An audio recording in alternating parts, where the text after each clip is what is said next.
Havelock city എന്നുള്ള shopping മാളാണ് ഈ കാണുന്നത്. ഇതിനോട് ചേർന്നിട്ടുള്ള ഏതോ വല്ല ഹോട്ടലോ വല്ലതും ആയിരിക്കും. നമുക്ക് നോക്കാം. ഇതിൽ എൻ്റെ കണ്ണുടക്കിയത് എവിടെയാണെന്ന് നിങ്ങൾക്ക് മനസ്സിലാവുമല്ലോ. Scope Cinemas IMAX. ആക്ച്വലി ശ്രീലങ്കയിലെ ആദ്യത്തെ ഐമാക്സ് ആണ് ഈ സ്കോപ്പ് സിനിമാസോടെ കൊണ്ടുവന്നിരിക്കുന്നത്. ആദ്യത്തേതും ഒരെണ്ണം ഉള്ളൂ നിലവിൽ ശ്രീലങ്കയിൽ. ഇത് കഴിഞ്ഞ വർഷം 2024 ജൂലൈയിലാണ് ഇതിൻ്റെ ഓപ്പണിംഗ് ഉണ്ടായിരുന്നത്. ഇതിനൊരു 70 ഫീറ്റ്, അതായത് വെരി ഹ്യൂജ് സ്ക്രീനുള്ള ഒരു ഐമാക്സ് ആണ്. ഇതിൻ്റെ 12 ചാനലാണ് ഇതിൻ്റെ സൗണ്ട് വരുന്നത്. ഇപ്പോൾ 12 ചാനലിൽ ഒരു പടം കാണുമ്പോൾ നമുക്ക് ഊഹിക്കാവുന്നതല്ലേ ഉള്ളൂ എത്രത്തോളം എഫക്റ്റീവ് ആയിരിക്കും. അപ്പോൾ ഫൈനൽ ഡെസ്റ്റിനേഷൻ ആണ് ഇവിടെ ഇപ്പോഴും റിലീസായിരിക്കുന്നത്. നമ്മുടെ ഇന്ത്യയിൽ ഫൈനൽ ഡെസ്റ്റിനേഷൻ റിലീസല്ല. അപ്പോൾ ഇന്ത്യയിൽ കാണാൻ പറ്റാത്തൊരു കാര്യം ഇവിടെ നടക്കും. അതാണ് ഈ മോളിൽ വന്നാലുള്ള പ്രത്യേകത.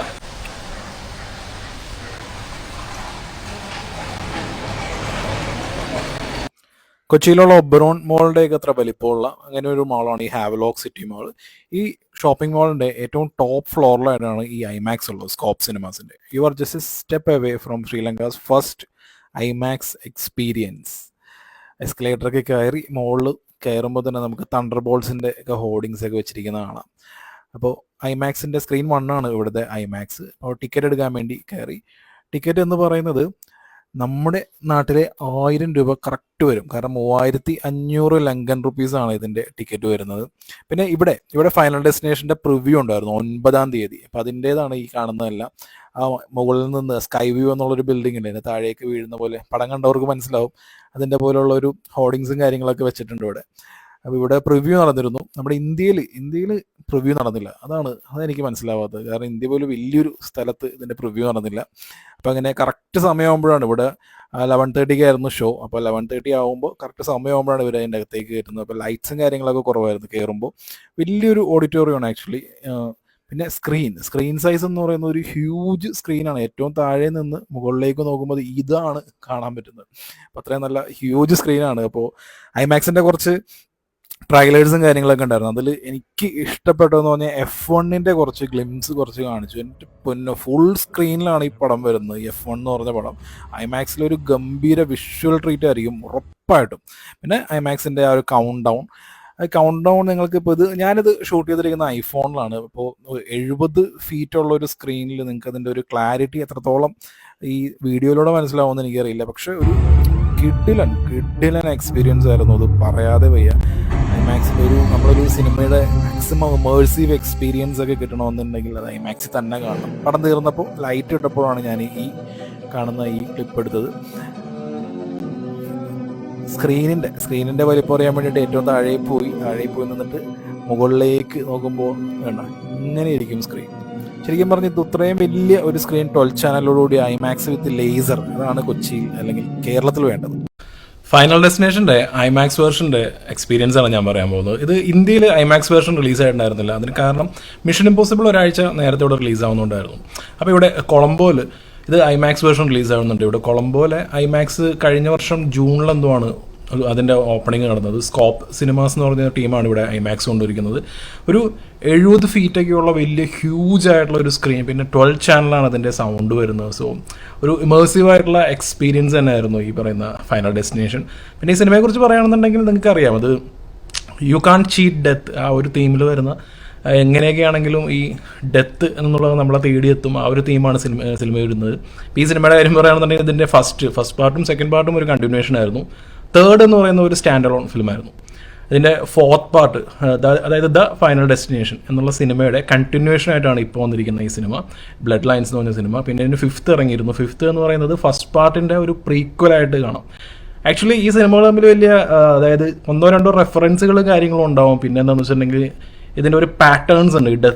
ഡെത്തിൻ്റെ ഓരോ പാറ്റേൺസ്, ആ പാറ്റേൺസിൽ എന്തെങ്കിലും ചേഞ്ചസ് വരുത്തി കഴിഞ്ഞിട്ടുണ്ടെന്നുണ്ടെങ്കിൽ രക്ഷപ്പെടാൻ പറ്റുമോ തുടങ്ങിയ കാര്യങ്ങളൊക്കെയാണ് ഈ സിനിമ പറയുന്നത്. അതല്ലാതെ ഈ ബ്ലഡ് ലൈൻസ് എന്ന് പറഞ്ഞ സിനിമ കാണാൻ വേണ്ടി ബാക്കിയുള്ള സിനിമകളോ അല്ലെങ്കിൽ ദ ഫൈനൽ ഡെസ്റ്റിനേഷനോ നിർബന്ധമായും കണ്ടിരിക്കണോ എന്ന് ചോദിച്ചു കഴിഞ്ഞാൽ കണ്ടിരിക്കേണ്ട ആവശ്യമില്ല. പിന്നെ കുറച്ച് റെഫറൻസുകളുണ്ട്, പിന്നെ കുറച്ച് കാര്യങ്ങളൊക്കെ തമ്മിൽ കണക്റ്റ് ആവും. അപ്പോൾ നമുക്കൊരു സിനിമയുടെ 100% മനസ്സിലായി കാണണം എന്നുണ്ടെങ്കിൽ മാത്രം ഇത് കണ്ടാൽ മതിയാവും. അപ്പോൾ ഇത് ഐമാക്സിൽ കാണണമെന്നുള്ളൊരു ആഗ്രഹം തോന്നാൻ കാരണം സിന്നേഴ്സ് എന്ന് പറഞ്ഞൊരു സിനിമയാണ്. കാരണം ഈ സിന്നേഴ്സ് എന്ന് പറഞ്ഞ പടം അതും ഒരു ഐമാക്സിൻ്റെ ആയിരുന്നു. കുറച്ച് പർട്ടിക്കുലർ സീൻസ് മാത്രം അതൊന്ന് എക്സ്പാൻഡഡ് ആസ്പെക്ട് റേഷ്യോയിലേക്ക് മാറി ഐമാക്സിൽ വരുമ്പോൾ അതിൽ സിനിമയിലെ പ്രധാനപ്പെട്ട സീനുകളാണ് ഈ എക്സ്പാൻഡഡ് അതിനകത്തേക്ക് വരുന്നത്. അപ്പോൾ സെയിം സ്റ്റുഡിയോയുടെ തന്നെ സിനിമയാണ് ഈ പറയുന്ന ബ്ലഡ് ലൈൻസ്.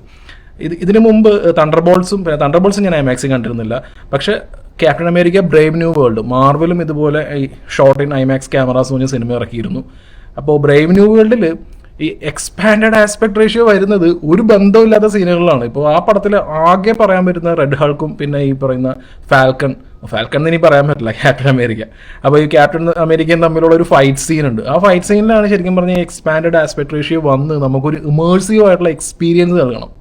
പക്ഷേ മാർവൽ വളരെ വളരെ മോശമായിട്ടുള്ളൊരു നിലപാടെടുത്തിരിക്കുന്നത്. അവർക്ക് ഏത് സീൻസ് എക്സ്പാൻഡഡ് ആസ്പെക്ട് റേഷ്യോയിൽ വരണം, അല്ലെങ്കിൽ എങ്ങനെ ഒരു ഇമേഴ്സീവ് എക്സ്പീരിയൻസ് പ്രേക്ഷകർക്ക് കൊടുക്കാൻ പറ്റുമെന്ന് ഒരു ഐഡിയ ഇല്ലാത്ത ടീമുകളാണ്. അപ്പോൾ സിന്നേഴ്സ് തന്നെ നേരെ ഓപ്പോസിറ്റ് ആയിരുന്നു. സിന്നേഴ്സ് ഐമാക്സിൽ കണ്ടവർക്ക് അറിയാം, സിന്നേഴ്സ് വേറെ ഏത് ഫോർമാറ്റിൽ കണ്ടാലും വേസ്റ്റ് ആണ് എന്നാണ് എൻ്റെ അഭിപ്രായം. സിന്നേഴ്സ് ഇസ് മെന്റ് ടു ബി ഐമാക്സിൽ മാത്രമേ അപ്പണം കാണാൻ പാടുള്ളൂ. ബാക്കി എന്തിൽ കണ്ടാലും നമുക്ക് ആ ഒരു കിക്ക് കിട്ടില്ല.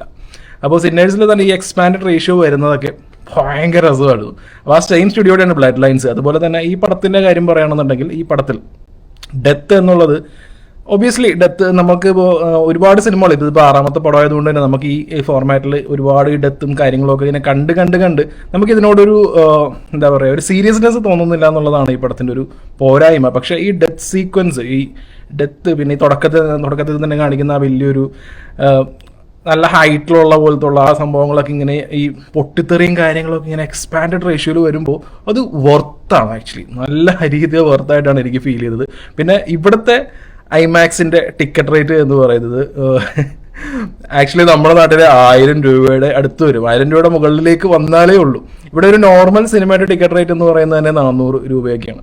അപ്പോൾ നമ്മുടെ നാടായിട്ട് കമ്പയർ വെച്ച് നോക്കുകയാണെങ്കിൽ ഇപ്പോൾ ഞാൻ ഒരുപാട് വീഡിയോസൊക്കെ കാണാറുണ്ട്. നമ്മുടെ കേരളത്തിലാകെ 2 ഐമാക്സേ ഉള്ളൂ. 2 ഐമാക്സും കൊള്ള വിലയാണ് എടുക്കുന്നത്. അങ്ങനെയാണ് ഇവിടെ അങ്ങനെയൊന്നുമല്ല. ഇവിടെ ഫിക്സ്ഡ് റേറ്റ് ആണ്. അതായത് തോന്നുന്ന പോലെ ഒരു റേറ്റും കാര്യങ്ങളൊന്നും മാറ്റില്ല.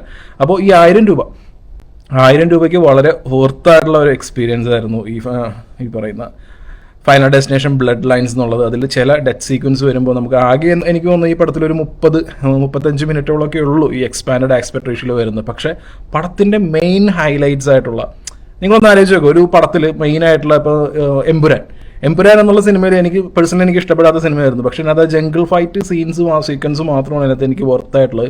ഞാൻ അത് കാണാൻ വേണ്ടി ആ ഒരു സീക്വൻസ് ഉണ്ടല്ലോ എന്ന് വിചാരിച്ചിട്ടാണ്. അതിൽ മോക്കോബോട്ടിൻ്റെയൊക്കെ ആ യൂസ് ഒന്നും അത്ര പെർഫെക്റ്റ് ആയിട്ട് വന്നിട്ടില്ല. എന്നാൽ പോലും ആ പടത്തിൽ കൊള്ളാവുന്ന ഒരു സീക്വൻസ് എന്ന് പറയുന്നത് അതായിരുന്നു. അപ്പോൾ ഞാൻ 2-3 തവണയൊക്കെ കണ്ടപ്പോൾ ഈ ഒരു സീക്വൻസ് ഉണ്ടല്ലോ, അതൊരു വലിയ സ്ക്രീനിൽ വലിയ ആരവത്തിലൊക്കെ കാണാമല്ലോ എന്നുള്ളതാണ്. അപ്പോൾ ഒരു പടത്തിൻ്റെ ഹൈലൈറ്റ് ആയിട്ടുള്ള ഒരു സീൻ മാത്രം ഇങ്ങനെ പെട്ടെന്ന് ആസ്പെക്ട് റേഷ്യോ മാറി ഒരു ഇമേഴ്സീവ് ആയിട്ടുള്ള എക്സ്പീരിയൻസ് ആണ് ഇവിടെ നൽകുന്നത്. അപ്പോൾ ഇന്ത്യയിൽ ഇത് കാണാനുള്ള ഒരു ഓപ്ഷൻ ഇല്ല. ഞാൻ ഓൾറെഡി ട്രാവൽ പ്ലാൻ ചെയ്തുകൊണ്ട് അതിൻ്റെ ഭാഗമായിട്ട് കണ്ടതാണ്. അതല്ലാതെ ഈ സിനിമ കാണാൻ വേണ്ടി മാത്രം നമുക്ക് ഇവിടേക്ക് വരാൻ പറ്റില്ലല്ലോ. അപ്പോൾ പറഞ്ഞു വന്നതെന്ന് വെച്ചിട്ടുണ്ടെങ്കിൽ ഒരു സിമ്പിൾ പടം, ഒരു ശരിക്കും പറഞ്ഞിട്ടുണ്ടെങ്കിൽ ഒരു എബോ ആവറേജ് ആ ഒരു റേറ്റ് അതിനകത്തൊക്കെ നമുക്ക് പറയാൻ പറ്റുള്ളൂ. അതിൽ കൂടുതലൊന്നും ഈ പടം ഓഫർ ചെയ്യുന്നില്ല. കാരണം എന്താണെന്ന് വെച്ചിട്ടുണ്ടെങ്കിൽ ഇൻറ്റൻസിറ്റി കുറവാണ്. ഈ ഡെത്ത് സീക്വൻസിൻ്റെ ഇൻറ്റൻസിറ്റി കുറവാണ്. പിന്നെ കഥാപരമായിട്ടും ഈ ക്യാരക്ടർ ആർക്ക് തുടങ്ങിയ കാര്യങ്ങളൊക്കെ ആണെന്നുണ്ടെങ്കിൽ മുൻപുള്ള പടങ്ങളേക്കാൾ കുറച്ചൊരു ബെറ്റർ ആയിട്ട് ഒരു റൈറ്റിംഗ് സൈഡ് നോക്കിയിട്ടുണ്ട്. ഒരു ഇൻറ്റൻസിറ്റി കൊടുത്തിട്ട് പിന്നെ കുറച്ച് ഒരു ഹൊറർ ഫീൽ, അതായത് നമുക്കിപ്പോൾ നമ്മുടെ ഈ ഹാർട്ട് ബീറ്റൊക്കെ കൂടുന്ന രീതിയിൽ അങ്ങനെയൊക്കെയുള്ള ഒരു സംഭവങ്ങളിലേക്ക് ആണ് എത്തിക്കുന്നതെന്നുണ്ടെങ്കിൽ ശരിക്കും പറഞ്ഞിട്ടുണ്ടെങ്കിൽ ഇതൊരു മസ്റ്റ് വാച്ച് എക്സ്പീരിയൻസ് എന്ന് തന്നെ പറഞ്ഞാൽ. പക്ഷേ അൺഫോർച്ചുനേറ്റ്ലി അങ്ങനെ ഒരു സംഭവം ഈ പടം ഓഫർ ചെയ്യുന്നില്ല. അതൊരു വലിയ കുറവായിട്ടൊന്നും കാണണ്ട ഈ പടത്തിൽ. ഇങ്ങനെയുള്ള പടം ഫൈനൽ ഡെസ്റ്റിനേഷൻ സീരീസ് എന്താണ് ഓഫർ ചെയ്യുന്നതെന്ന് നമുക്ക് വ്യക്തമായി അറിയാം. അപ്പോൾ അത് 100% തരുന്നുണ്ട്.